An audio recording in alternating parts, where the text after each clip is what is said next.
గొప్పది గనక దైవ సేవ. నీకు నిజంగా ఆ పిలుపు ఉంటే, ఏమయ్యా, ఆయన పని కొరకు చేసే అవకాశం నీకుంటే, ఏ కోశానన్నా వాడబడే ఛాన్స్ నీకుంటే, సంఘ కాపరిగా కాకపోయినా కనీసం సువార్త చెప్పే సువార్థికుడుగానన్నా యేసయ్య పనిచేయి. అది కూడా చేత కాలేదా? ఆదివారం సన్నిధిలో జరుగుతున్న సేవా పరిచర్యలో కనీసం ఒక పాత్రగా ఏది చేత అయితే అందులో వాడబడు. ఆయన కొరకు నీవు వాడబడినదెల్లా కూడా శాశ్వతంగా రాయబడి ఉంటుంది. ఖాళీ పీలి వచ్చిపోవద్దు. కొంతమంది ఉంటారు, నాజూకుగా వస్తారు, నాజూకుగా వెళతారు, ఇటు పుల్ల అటు తీసి వెయ్యరు. ఎందుకనగా మనకేమొచ్చును అలా తీసివేసినచో?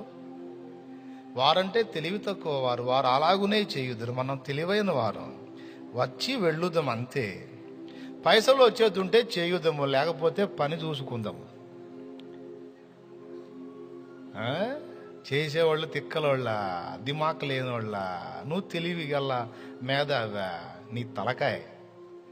నువ్వు లోకంలో సంపాదన కొరకు చేసే ఏదైనా ఒక్క గంట కూడా దేవుని లెక్కలో రాయబడదో.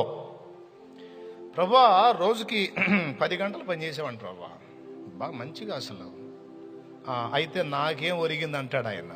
అంటే ప్రభా నీకు ఒరగటం కాదు కానీ నా ఫ్యామిలీని జాగ్రత్తగా నేను బాగా చూసుకున్నా ప్రభా, అయితే నేనెందుకు ఇవ్వాలరా నీకు బహుమానం అంటాడు. అంటే ప్రభా మరి కష్టజీవుల్ని నువ్వు ఆశీర్వదిస్తావు కదా, ఎవరి కోసం కష్టపడ్డావురా? అదే ప్రభా ఏదో ఒకటి కష్టపడ్డాగా. అందుకనే అప్పుడు దేవుని కొరకు కష్టపడ్డవాడిని తీసి పిలిపిస్తాడు. నీ అంత చదువు లేదు, నీ అంత జ్ఞానం లేదు, నీ అంత అవయవ సౌష్ఠవం కూడా లేదు, బలహీనుడు. కానీ వానికున్న బలహీనతని లక్ష్య పెట్టక అతడు దేవుని పని చేసి నా కొరకు. పరిచారకుడు నాగేశ్వరరావు ఏడునో? టెంట్ పరిచర్యలో ఉండే నాగేశ్వరరావు ఉన్నాడా? అసలు ఆ తమ్ముడిని చూస్తే ఆశ్చర్యపోతారు. బలహీనుడు చూపిస్తా ఉంటే పంపించండి. టెంట్ పరిచర్యలో ఉండే నాగేశ్వరరావు, చిన్నోడా ఎక్కడున్నావు? వస్తున్నాడు, ఉన్నాడు, చూపిస్తారండి. దున్నపోతులాగా ఉంటారు ఒక్కొక్కళ్ళు. మిమ్మల్ని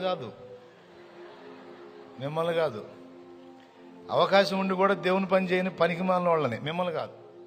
దేవునికి స్తోత్రం కలుగును గాక. హల్లెలూయా. ఒరే దుర్మార్గుడా, కూర్చోబెట్టి తిడతారేందిరమ్మ అనుకోవద్దు. కలిగింది ఈ చిన్నోడిని చూస్తే ఎంత ఆశ్చర్యమో. ఎందుకో తెలుసా? బలహీనుడు తన్ను శరీరరీత్యా